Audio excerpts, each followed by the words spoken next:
Muy buenas Muy tardes buenas tardes. a todas las personas que nos ven en este momento a través de A tra- esta esta transmisión de transmisión Twitch de Twitch en el canal oficial de Uno de Cada oficial de uno Estantería. de esta.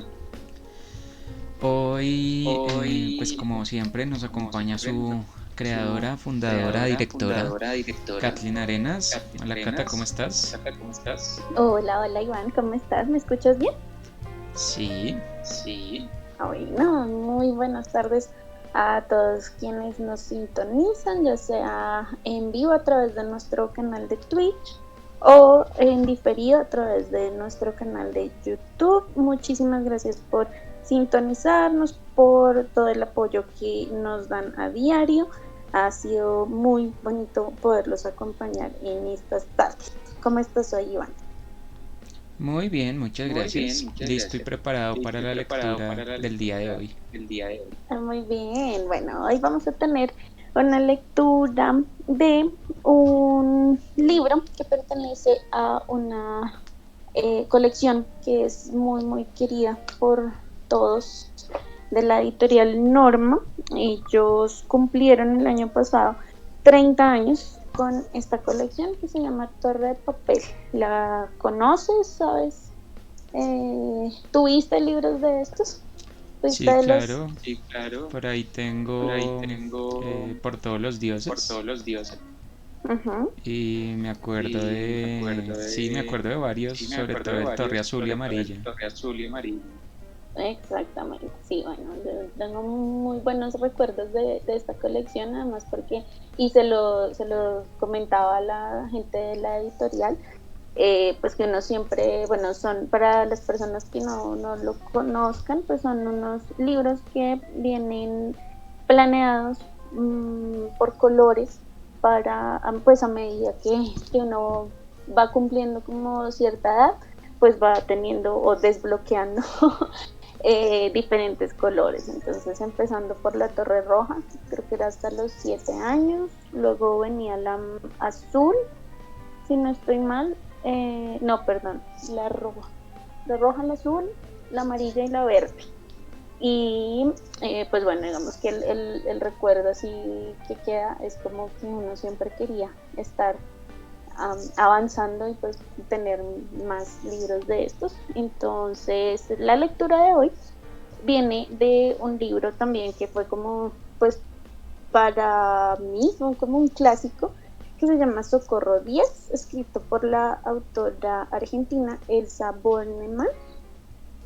Según la contraportada del libro, dice, Elsa Bornemann nació en Argentina, ha recibido muchos premios en el campo de la literatura infantil, como Faja de Honor de la Sociedad Argentina de Escritores, Cuadro de Honor del Premio Hans Christian Andersen, Premios San Francisco de Asís y distinciones del Banco del Libro de Venezuela, de la Biblioteca Internacional de la Juventud de Alemania y otras varias de similar importancia. El libro tiene 11 cuentos, digamos, el más extenso es Socorro 10, pero les voy a leer uno que se llama Tatuajes, que tiene, creo que desde pequeña, desde que lo leí, pues siempre ha tenido como una impresión para mí. Bueno, son cuentos de terror, pero más adelante vamos a discutir. Entonces, no sé si quieres decir algo más, ¿no? No, dale, No, arranquemos. dale. Vemos. Entonces, sí, el cuento se llama Tatuajes y dice así, como los jeans cortajeados, como los borceguíes, como los pareos. Los tatuajes también se pusieron de moda entre los adolescentes que veraneaban en las exclusivas playas de Punta Sur. El involuntario propulsor de esa costumbre de lucir dibujos sobre la piel había sido un anciano chino que acababa de instalar su pequeño taller en uno de los pasajes laterales de la Villa María. Aunque un poco alejado de la avenida principal, pronto estuvo en boga hacerse algunas escapadas hasta allí, siquiera para curiosear. Como nadie sabía cuándo ni de dónde había llegado el maestro oriental, los dueños de la galería de compras que le alquilaban el local comenzaron a rumorear que se trataba, nada menos, que de un ex monje prestigioso en el norte china debido tanto a su espiritualidad como a su excepcional destreza en el arte del tatuaje. Decían también que los exquisitos diseños que imprimía sobre la piel humana gozaban de poderes sobrenaturales, indelebles, imposibles de borrar, protegían de por vida a quien los ostentara en alguna parte de su anatomía capaz de ser expuesta a la vista general. Eso decían. El viejo Kai Ming era un verdadero prodigio como tatuador, sí. Con sus instrumentos punzantes lograba dibujos de indescriptible belleza plástica, a fuerza de frotar sus coloridos pigmentos sobre el croquis que previamente trazaba en la piel del interesado. Asombroso, incluso, su técnica. Era totalmente indolora, a pesar de que el proceso del tatuaje era bastante prolongado y no existía otro modo de llevarlo a cabo si no aplicaba sus agujas. Y era tal su cuidado que no se sabía de ningún cliente que hubiera padecido posteriores infecciones. Todo esto era cierto, sí, pero Kai Ming nunca había dicho que fuera ex sacerdote, ni famoso en su tierra de origen, e ignoraba que la gente de la galería le estuviese haciendo propaganda, impulsada por un propósito económico dominante. Así, era muy probable que el maestro decidiera radicarse en Punta Sur, lugar frecuentado por turistas de enero a enero, y, en consecuencia, les iba a alquilar una propiedad y un local mucho más rentable. De ahí a soñar con la comisión que le pensaban pedir en razón de la numerosa clientela que tendría gracias a ellos, había solo un paso. Silencioso como era, y con sus escasos conocimientos del castellano, fue lógico que el señor Ming se sorprendiera ante la concurrencia juvenil que, a diario, hacía cola en la vereda con el objeto de reservar turnos en su taller de tatuaje. En vano intentó explicarle que su trabajo requería varias sesiones, que era un procedimiento en extremo delicado, que no estaba dispuesto a garabatear cualquier cosa sobre la piel de nadie, que él no era un improvisado ni un comerciante, de esos ansiosos por enriquecerse en una temporada. Solo una docena de jovencitos pudieron pavonearse con tan fantásticos tatuajes como los que hacía Kai Ming. Harto del asedio y convencido de que en esos parajes no iba a recuperar la paz que había ido a buscar después de la muerte de su esposa, abandonó Punta Sur tan calladamente como en el atardecer de su arribo. Furiosos con él, aunque les había dejado un sobre con el pago anticipado por varios meses de un alquiler que no iba a aprovechar, a los dueños de la galería se les ocurrió contratar los servicios del único muchacho que respondió al aviso que publicaron en diarios y revistas de Punta Sur y sus alrededores. El aviso en cuestión: se necesita experto en tatuajes, clientes de primer nivel asegurados, presentarse en, etcétera, etcétera.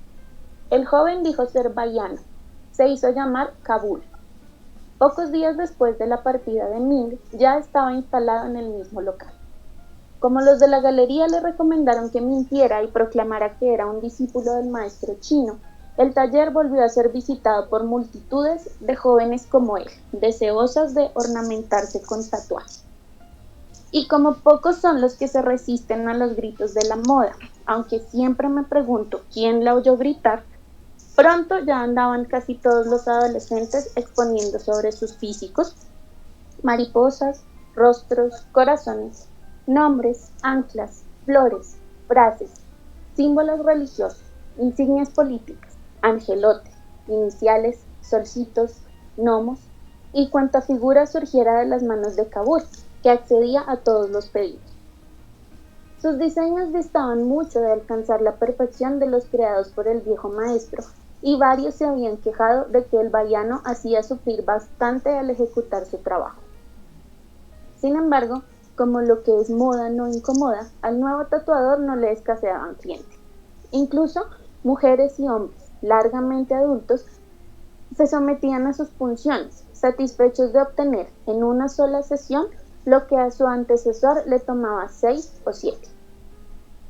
Una mañana, cuando Kabul estaba enrollando la cortina de su local, una chica morena se le acercó con timidez, de brillante pelo negro que le rozaba la cintura, morena como su mirada. ¿Así que fuiste alumno del incomparable maestro Kai Ming?, le preguntó. Medio apabullado por lo bonito que era y otro tanto por su pregunta, Kabul se atragantó antes de responderle. Cuando lo hizo le mintió, arrastrado por los tintineantes consejos de los dueños de la galería. El preferido fui, hasta que el pobre... La chica contuvo un gesto de incredulidad. Enseguida entró en el taller como alguien que ya está preparado para oír el resto de un discurso que sabe falso. ¿Qué le pasó a este genio? Murió. Lástima. No quisimos propagar la noticia. El viejo se había hecho querer.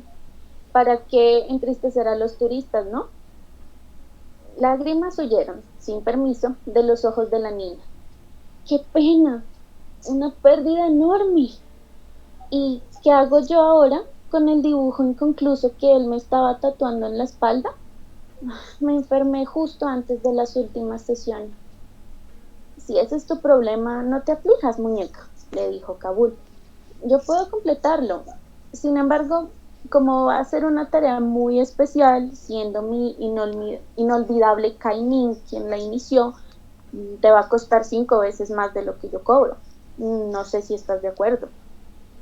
Después de haber observado las cotizadas marcas de las prendas de ropa que la chica llevaba puestas, Kabul pensó que podía sacar partido de la situación y ganar, en breves sesiones, lo que le demandaría incontables horas de labor con distintos clientes.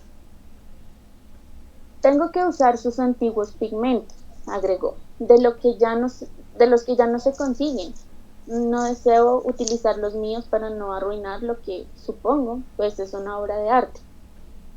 Y Kabul se rió para sus adentros, adelantándose a la alegría que en unos días más iba a tener tan pronto cobrara los honorarios de su labor.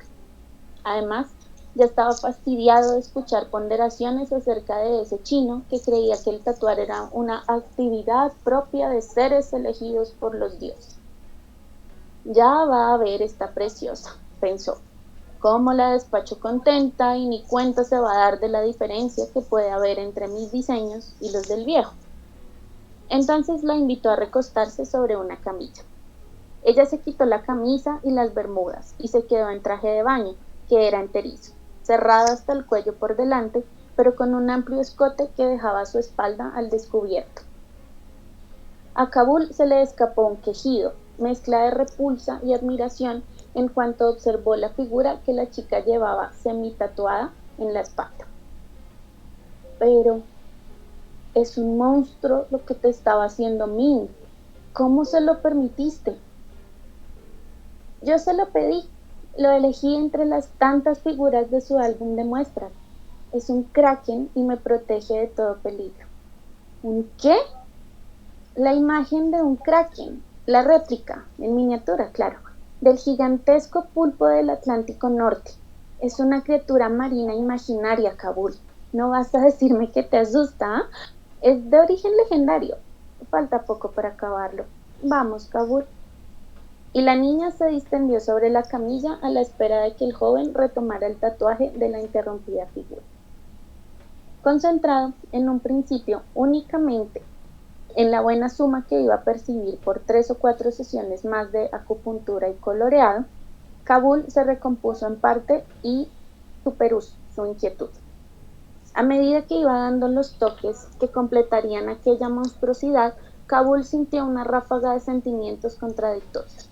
Por un lado, estaba orgulloso por animarse a terminar ese tatuaje que tanto rechazo le producía. En realidad era impresionante. Cabeza alargada con dos ojos desmesurados, 10 tentáculos y, para colmo, 2 de ellos con garfios en los extremos. Uf. A la par, sin embargo, empezaba a sentir que algo en su interior iba ligándolo a la niña. Ella confiaba en él y confiada se entregaba a su tarea. Unos puntazos de remordimiento lo conmovieron. Suficiente por hoy, ¿eh? Le dijo entonces, dejando a un lado sus agujas y pigmentos. ¿Continuamos mañana? Kabul necesitaba una tregua, unas horas que le permitieran ordenar la mezcla de sentimientos que lo habían embargado de repente. No me dijiste tu nombre. Mientras volvía a vestirse, ella le sonrió con simpatía y le dijo que se llamaba Uma. A partir del día siguiente, Kabul advirtió que estaba retrasando, con intención, el fin del tatuaje. Con el correr de las sesiones, se le tornaba más y más urgente el deseo de volver a ver a Uma, aunque ella no lo sospechaba. Las que habían sido programadas como 3 reuniones se prolongaron en 5, en 9, en 12, en 15. Kabul inventaba cualquier pretexto con tal de que Uma continuara asistiendo a su taller. Incluso ella también notó que el concurrir casi a diario al local del muchacho no le producía ninguna incomodidad. Lo cierto es que le encantaba, que lo que había considerado una simpatía más se transformaba paulatinamente en una sensación de afecto que nadie le había despertado antes. ¿Será esto amor?, se preguntaba. Por su parte, Kabul ya no dudaba, se había enamorado de Uma. Ya no le importaba recibir dinero por su trabajo, no de las manos de él. Debía, entonces, derrotar la vergüenza y confesar el engaño de la primera vez, suplicarle que lo perdonara y sobre todo decirle que la amaba. Se prometió que iba a hacerlo durante la última sesión del tatuaje. Sí o sí, tal vez no habría otra situación más propicia. Se había empeñado tanto en concluirlo lo mejor que podía que, de seguro, ella no tendría ningún motivo de queja. La última sesión. Kabul finalizó el tatuaje del horrendo pulpo, retocándole los ojos. Uma dormitaba sobre la camilla, extenuada a causa de la alta temperatura y la leve anestesia, cuando unos golpecitos del muchacho sobre sus hombros la despabilaron. Bueno, princesa, tu kraken ya está listo. Ahora te alcanzo unos espejos para que lo veas y me digas si estás conforme. La niña se incorporó, enfrentando su espalda a la mirada de Kabul, que revisaba al detalle toda la figura. En verdad, casi podía compararse a un diseño del viejo Ming. Entonces, mientras ella aguardaba la inspección final, el jovencito le confesó absolutamente todo de un tirón. ¿Podrás perdonarme, Uma?, le preguntó, sonrojada. Te quiero. Aún de espaldas y ruborizada, también por lo que acababa de oír, Uma le dijo, yo igual, te quiero. En ese mismo momento, los ojos del pulpo, inanimados hasta entonces, cobraron un amenazador realismo. El animal se retorció entre sus tentáculos sobre la piel de la chica hasta erguirse sobre 2 de ellos, mientras que los 6 restantes amagaron con emerger de la espalda de Uma, quien se mantenía ajena a todo. Kabul permaneció mudo, inmóvil. Creyó oír que el kraken emitía un lastimero. Ma, me, pertenece, es mía. Y luego le mostró la parte inferior de su cuerpo, dejando al descubierto su terrible boca picuda, de la que lanzó una nube de tinta negra que empapó la cara de Kabul hasta enceguecerlo. Todo ocurrió tan instantáneamente que el muchacho no atinó a nada. El espanto le hizo perder el sentido. Cuando Kabul volvió en sí, estaba internado en una clínica. Lo supo porque los médicos se lo informaron, como también le informaron que unos visitantes lo habían encontrado desmayado sobre el piso del local, con el rostro cubierto por la espesa tinta negra de pigmentación que aplicaba en sus tatuajes. Tu taller estaba manchado por todas partes, como si hubieras echado baldazos de tu pigmento. ¿Qué te pasó, Kabul? ¿Y cómo lamentamos comunicarte que te quedaste ciego? Por favor, muchacho, ¿qué es lo que te ocurrió? ¿Harías un esfuerzo para recordarlo? Pero nadie pudo creer el relato que el desdichado repitió hasta el cansancio. ¿Cómo? Tampoco. Ninguno se ocupó por tratar de ubicar a Uma, la niña poseída por el mortífero pulpo tatuado en ella. Y así termina. Cuéntame, ¿cómo te parece? Bueno, bastante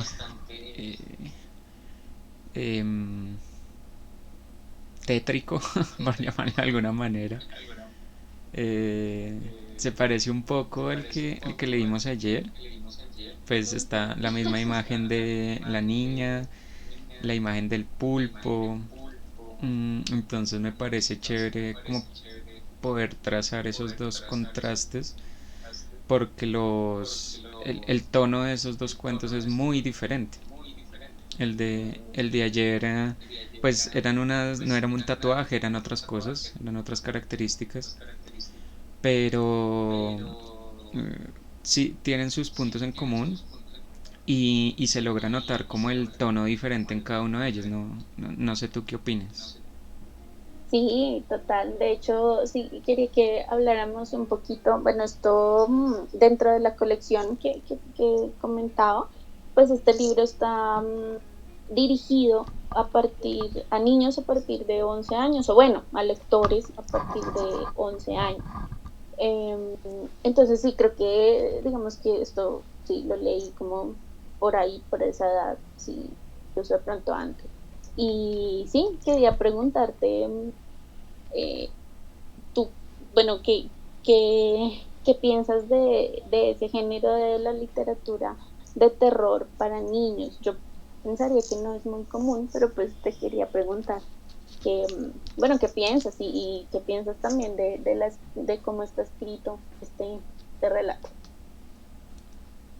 Pues me parece, la verdad no lo había pensado, no había pensado en un género de terror para niños, pues porque, no sé, uno de los primeros libros que recuerdo haber leído alguna vez es un cuento de un conejo que le tenía miedo a la oscuridad y todo el cuento es como los papás de este conejo mostrándole que esas cosas a las que él le teme son eh, cosas comunes y corrientes. Entonces era una sombra de un árbol o un ruido misterioso era solamente un búho o ese tipo de cosas. Entonces era más un libro como para desmitificar algunos miedos infantiles que para crear otros.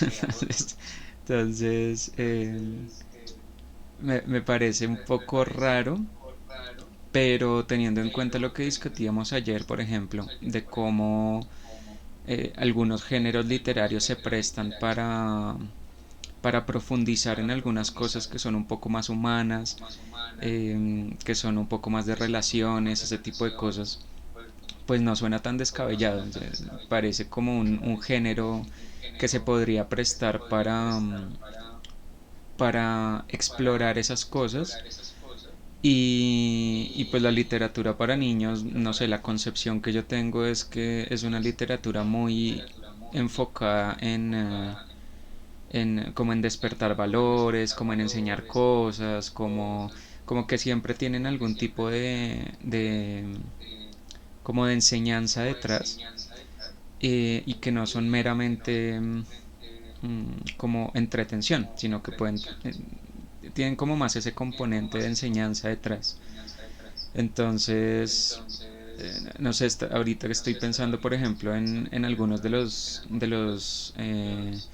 cuentos de los hermanos Grimm, de la serie esta animada, que pueden ser bastante terroríficos, pero tienen ese componente. Entonces, me imagino que una literatura de terror para niños podría funcionar más o menos como esos cuentos.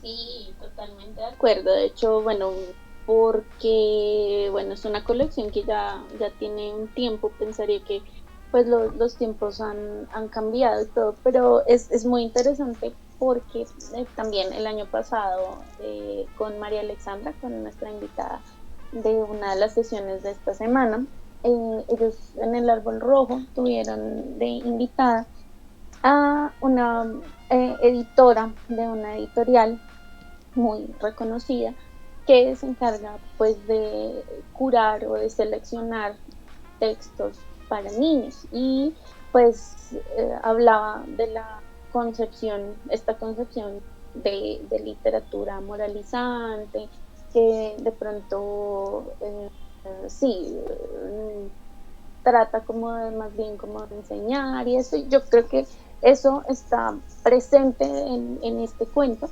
pero pues de una manera indirecta, ¿no? Entonces como que, ok, mentiste, tienes tu castigo, pero no es el castigo que uno se imagina o el castigo que uno pensaría como, no, pues no sé, la chica no lo va a querer bueno, cualquier otra, o la gente del pueblo se va a dar cuenta y le va a tocar irse, o sea, algo como más cotidiano, sino que ya el castigo pues viene de una manera pues horrible a mi parecer, que creo que eso es como la impresión que siempre he tenido de ese cuento, y siempre que alguien menciona un tatuaje, yo siempre me remito a este cuento como, pilas ahí, porque pero sí, digamos que creo que esto marca un antes de pronto en la literatura infantil, pero solo mi comentario iba a que pues ahora hay un montón de textos que abordan temas que son pesados, pero que igual lo saben manejar muy bien los editores y los escritores. Entonces sí, no creo que sea tan descabellado pensar en terror pues para niños que no sea moralizante. No sé qué opinas. Sí, sí, también pues no sé, tocaría de pronto adentrarnos un poco más en ese mundo. Yo me acuerdo también que una vez, creo que por aquí tengo ese libro, de pronto podríamos leer algo de eso más adelante. En el plan lector que yo tuve en el colegio, no recuerdo si estaba tan niño, no me acuerdo cuándo nos tocó leer esas cosas, pero sí me acuerdo que leímos textos, hay un libro específico que se llama Cuentos de Muerte y otro que era Cuentos de Terror también, eran unas historias, me acuerdo mucho de una historia de una monja así súper terrorífico y también de un cuento de un perro negro que era súper impresionante. Entonces son historias que tuve que leer cuando, pues podríamos decir que era niño, como les digo, no recuerdo qué tan joven era en ese momento, pero ahora haciendo memoria, sí, sí, yo me acuerdo que sí leíamos cosas de esas, no creo que estuvieran dirigidas directamente a niños, pero pues también recuerdo ahora haciendo mucha memoria que hay muchas historias dirigidas a eso, no sé si recuerdas la famosísima saga Escalofríos de R.L. Stein, no eran no eran específicamente para niños, pero eran historias que un niño fácilmente podía consumir. Y también había muchas series de televisión. Me acuerdo de esta de Le temes a la oscuridad, que también era un grupo de niños contando historias de terror. Entonces esa idea de niños reunidos, no sé, en una fiesta, en una pijamada, lo que sea, y contando historias de terror es una imagen como muy normal.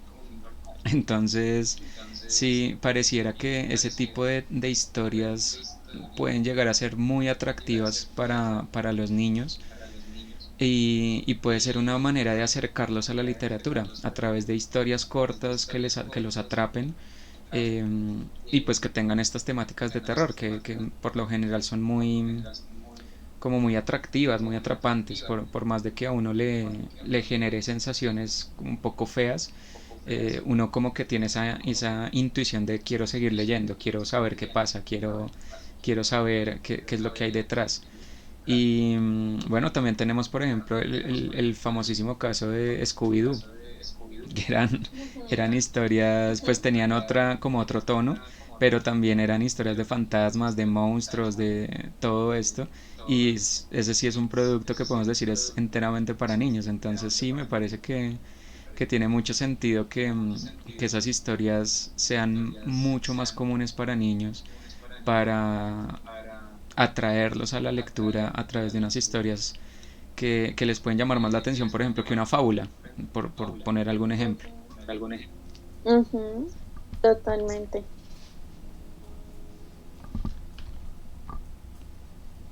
Sí, totalmente de acuerdo. Creería que, de hecho, que bueno que mencionas escalofríos, porque creo que son de esta misma época. De hecho, la autora lo firma en el 94 y creo que escalofríos también va como por esa época. De hecho, también te quería contar, no sé si has visto este libro, lástima que no, no tengo la cámara hoy, pero pues viene los cuentos y la autora escribió en el prefacio Bueno, después de cada cuento hay una página en blanco con un marco. Y ella al principio escribió lo siguiente. Dice por acá. em, Mientras vayas leyendo los textos, verás proyectarse en la pantalla de cine privada, que es tu mente, una variada cantidad de engendros, y serás espectador de las cosas que suceden entre ellos, así como cuando yo los estaba escribiendo. ¿Se te presentarán bajo la misma apariencia que a mí? ¿Serán similares los escenarios sobre los que veas moverse? ¡Qué intriga! Si te gusta la idea, manos a la obra, es decir, manos a los lápices, los crayones, las acuarelas. Una vez concluida cada ilustración tuya o un collage, tal vez, podrás cortar la hoja que la contiene y separarla del volumen con solo tijeretear con cuidado por la línea de puntos marcada en el margen izquierdo. Eso, claro, en el caso de que tengas ganas de colgarlas sobre una pared de tu casa, aunque dadas las características espantosas de los cuentos, dudo que te atraiga mirar a diario los monstruitos que vas a inventar a partir de su lectura. Si tu decisión es conservar las páginas ilustradas sin desprenderlas del libro, resultará un volumen único al que acaso vuelvas a hojear pasados los años para reencontrarte con el chico o la chica que fuiste, una criatura amiga mía que juntó el coraje necesario para acompañarme a través de esta suerte de galería de espejos de los miedos. Las dos con los pelos de punta, aunque te cueste creerlo. Y te abraza el sabor. Entonces, tenemos acá un componente que no solo es la imaginación, bueno, yo nunca lo hice, qué lástima, pero pues también el mismo volumen daba pie por instrucciones de la autora, pues de que uno puede dibujar en el libro, ¿no? Y pues volver, como ella dice, a encontrarse como con estas cosas que, como te digo, por lo menos para mí esto no se olvida, y de hecho el cuento que le da el nombre al libro, que es Socorro 10, pues también es, o sea, ha dejado una huella imborrable. Entonces sí creería que es un género importantísimo para el fomento y la promoción de lectura en los niños. Bueno, esto se lo pedían a uno en el colegio, pero pues pensaría que también son lecturas muy divertidas si a uno le gusta el género. Total, sí. Yo quería, pues, a raíz de lo que estabas mencionando y de lo que estamos hablando, quería preguntarte, pues, en una de las lecturas anteriores leímos fantasía, que fue lo de Cinder. Ayer leímos ciencia ficción y hoy leemos un poco de terror. Hace un tiempo yo estaba viendo un video en el que mencionaban que Disney de cierta manera alteró nuestra percepción de algunas cosas, volviéndolas como muy románticas, como muy suavizadas, y se referían específicamente a muchas historias que al parecer Disney transformó en una fantasía muy edulcorada, por ponerle algún adjetivo, pero que en la realidad eran historias bien tétricas. Pinocho, la Cenicienta, la Sirenita. Ahí en el video pues, mostraban las versiones originales de esos cuentos y son cuentos tenaces, o sea, son cuentos de terror. Uno podría decir que son cuentos de terror. Entonces quería preguntarte qué opinas al respecto de la idea de que tal vez nosotros o desde de las generaciones Disney, por llamarlas de alguna manera, están más inclinadas hacia la fantasía por eso y no tanto al terror, como que se perdió ese pedacito del terror y nos lo convirtieron en una fantasía de pronto más digerible, más familiar, más como de un consumo más sencillo que, por ejemplo, no sé, un cuento en el que una muchacha se corta los pies y pues un papá o una mamá de pronto le cosa leerle eso a un niño pequeño. Entonces, ¿qué opinas al respecto de eso? Sí, claro, bueno, pues sí estoy de acuerdo, digamos que, pero creo que eso obedece más como como un tema comercial, porque pues digamos que esa misma historia, por ejemplo, la de la Sirenita, que la original, que es muy triste y bueno, tiene ahí unos elementos muy fuertes. Sí, pensaría que esa misma historia pues se puede contar en otro tono, de pronto en otro escenario, con otro ritmo, pero pues como estamos hablando de una multinacional, pues que su identidad de marca es eso, como la magia, el sueño, etcétera, pues sí, pensaría que no lo hicieron así, pues porque, aún, pues ellos tienen unas historias, digamos, que se podrían considerar de terror o oscura, pero pues siempre también va por delante pues su identidad de marca y el tema moralizante, ¿no? Que está tan relacionado con los niños. Entonces como que sí, bueno, es oscuro, pero te enseña, te deja un mensaje, una moraleja, pues para que no hagas o hagas por acá o por allá. Entonces sí, pensaría que eso obedece más como a un tema comercial, pero pues esas mismas historias, yo creo que esas historias, así como esta que leímos hoy, pues son puertas de entrada, ¿no? Entonces ya a medida que uno va como creciendo o ejercitándose como lector, no solo de textos, lector de todo, pues ya también va abriendo como accesos a esas historias, a las historias originales. Entonces ya por ahí no solo está como la versión Disney, sino que hay muchas ediciones muy bonitas además de estos cuentos clásicos, con ilustraciones y todo eso, y ya de pronto no entran tan fuerte, ¿no? Que es como si lo pusieran a uno de entrada como a eso, pues yo creo que la impresión sería pues más fuerte, ¿no? Pero pues ya si a uno se la muestran como, no, otra versión o una versión similar, o bueno, la original, pero pues no tenía esa edad para conocerla antes, entonces sí, creería que es más, pues son puertas de entrada, ¿no? Así como estas, no sé de pronto cuántos lectores de este libro, por ejemplo, ya después se convirtieron en lectores de terror puro, duro, denso, pero pues años después, ¿no? O sea, lo importante o el mensaje sería como, bueno, empezar, ¿no? Y creería que esto está como tan bien diseñado, además que es una autora latinoamericana, de lo que hablábamos ayer también, hay una cierta identificación ahí, entonces ya uno se imagina la playa, ya uno se imagina escenarios que no son precisamente como de nuestro país, pero pues son cercanos. Entonces creería que ese también es como el valor de esta colección como tal, pues por algo lleva tanto tiempo. Y nada, pues que ha sido como la puerta de entrada a la lectura y a muchas lecturas de muchos jóvenes pues a lo largo de todo este tiempo.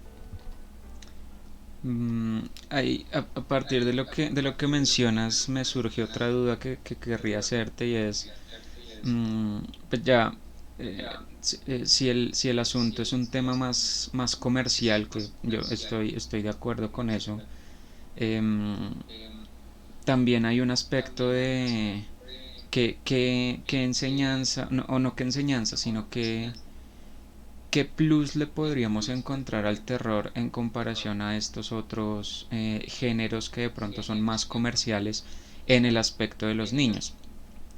Porque pues ya veíamos que eh, con la descripción que dabas de la autora de este cuento y estos marcos para hacer los dibujos y todo eso, pareciera que el terror tiene una capacidad de disparar la imaginación que es rescatable.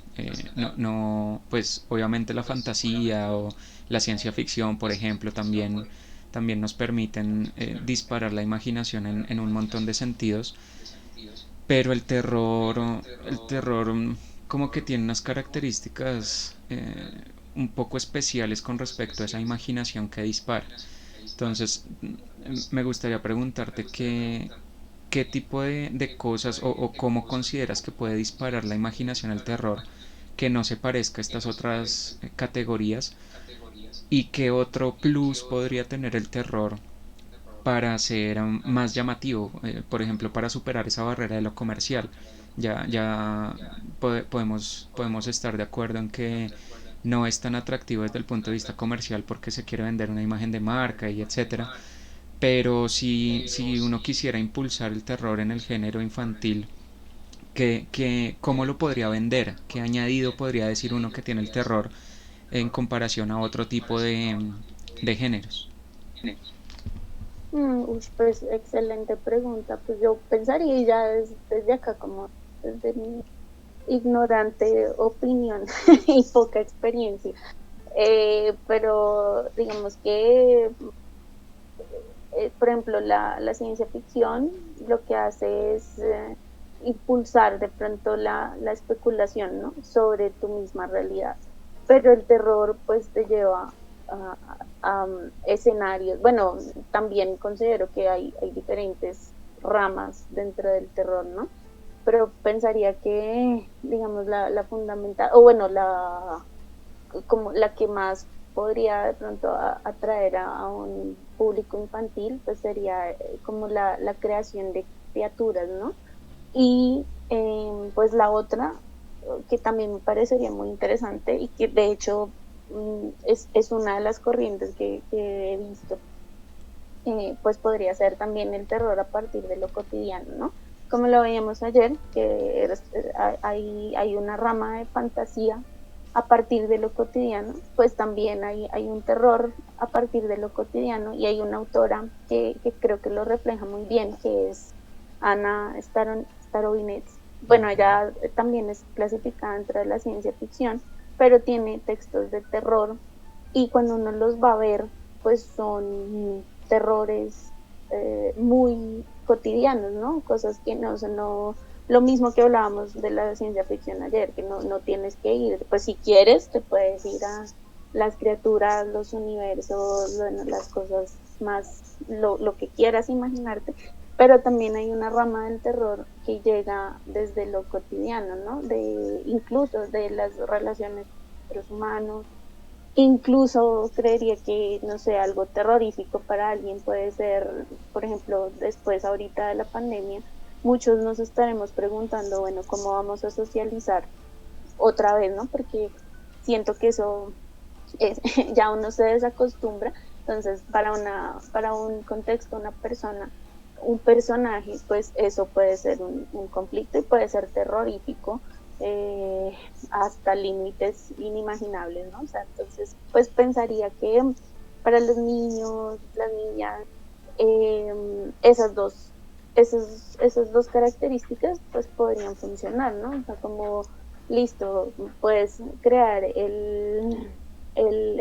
la situación o la criatura que te aterrorice, o puedes pensar en algo que te dé mucho miedo, que no necesariamente incluya un monstruo como lo pensaríamos, ¿no? Como, no sé, eh, escamas, cosas hirientes, tentáculos, lo que sea, sino que, bueno, pues a veces los monstruos no necesariamente tienen que ser así, ¿no? Entonces, sí, yo, dentro de mi opinión, pues pensaría que esas son formas como de llegar, pero claro, pues también está como la otra vertiente de lo espectacular o el misterio o el terror, pues dependiendo también de qué se quiera contar, ¿no? Porque pues tampoco pensaría que terror por terror, también, por ejemplo, vemos en la serie de Escalofrío, pues que eran criaturas y que eran esto, pero también había una historia y a veces pues esas historias también son muy importantes.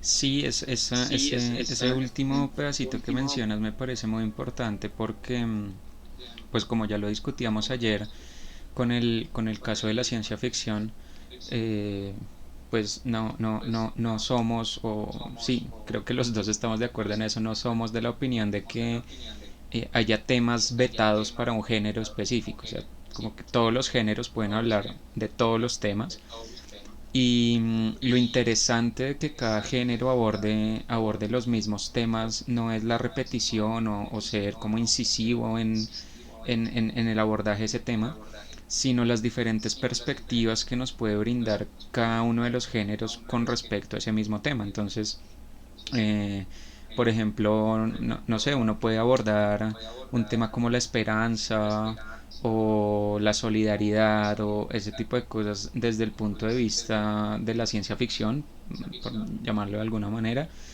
eh, y de pronto abordar ese mismo tema desde el terror genera unas perspectivas completamente diferentes. Estoy pensando ahorita, por ejemplo, en las películas más clásicas de zombies, por ejemplo, que son unos personajes muy recurrentes en el terror.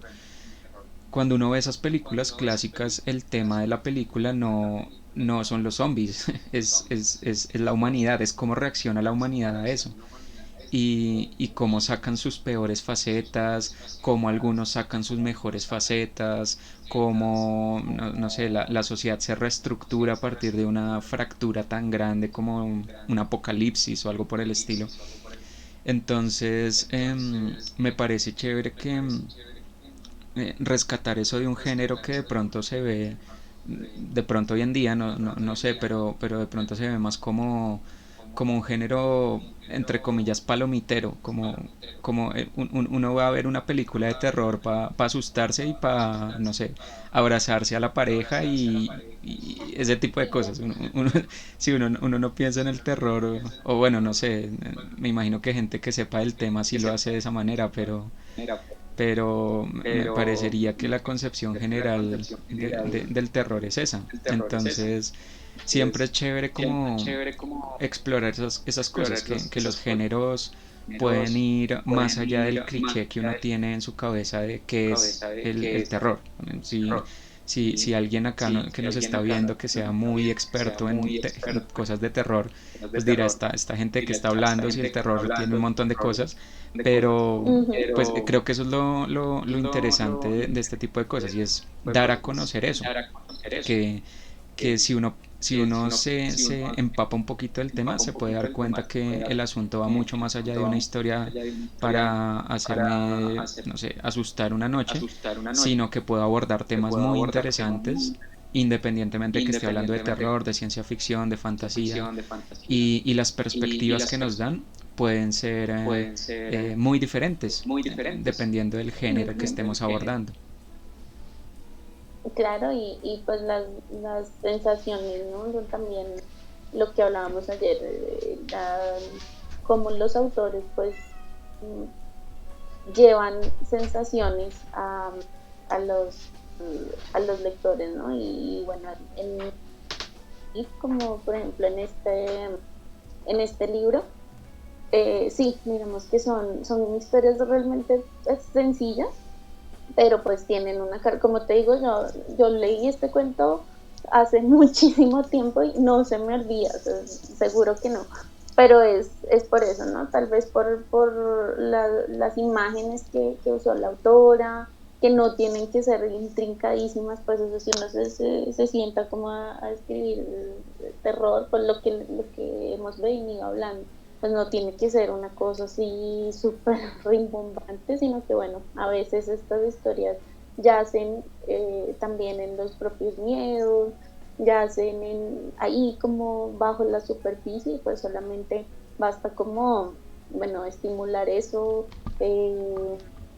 y pues contarlo de una manera que también llegue, ¿no? Entonces creo que la virtud también de esta escritora pues es eso, por eso, pues todos los premios, el reconocimiento y bueno, quedamos pendientes para leerles en adelante, pues Socorro 10, que también es una historia que es muy clásica y también pues viene con un punto de vista bastante particular, pero pues también es terror, ¿no? Y se trata de un miedo y de un terror que puede ser muy común, que es como quedarte solo, ¿no? Entonces, de ese tipo de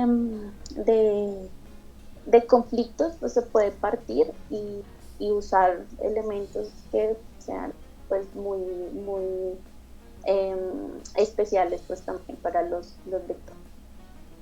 Bueno, Cata, no sé si quieras decir algo más de cierre. Sí, como siempre, pues la invitación a conectarnos a través de nuestras redes sociales. Nos encuentran en YouTube, donde van a ver las repeticiones de estas sesiones, bueno, con un día de retraso, ¿no? Si quieren ver o si quieren repetir de pronto estas sesiones en vivo el mismo día, pues pueden suscribirse aquí a nuestro Twitch. Si no, pueden ver las repeticiones en YouTube. También estamos en Instagram, en Twitter y en Facebook para que conecten con nosotros, nos cuenten qué les gustaría que leyéramos, si están de acuerdo con lo que hemos hablado. Recuerden, estamos súper abiertos pues, a cualquier comentario. Acá, pues sí, estamos aquí súper pendientes de ustedes. Muchísimas gracias a las personas que nos ven. Próximamente, no se les olvide, vamos a tener nuestra propia página web y pues los esperamos mañana con una nueva lectura en vivo. Bueno, muchísimas gracias por esta interesante lectura y abordaje del terror. A las personas que nos vieron en vivo, muchas gracias por acompañarnos. Las personas que nos ven en diferido también, muchas gracias por ver nuestros videos. Y nos vemos mañana con una nueva lectura. Que estén muy bien, feliz tarde. Gracias a todos, nos vemos en las estanterías. Hasta luego.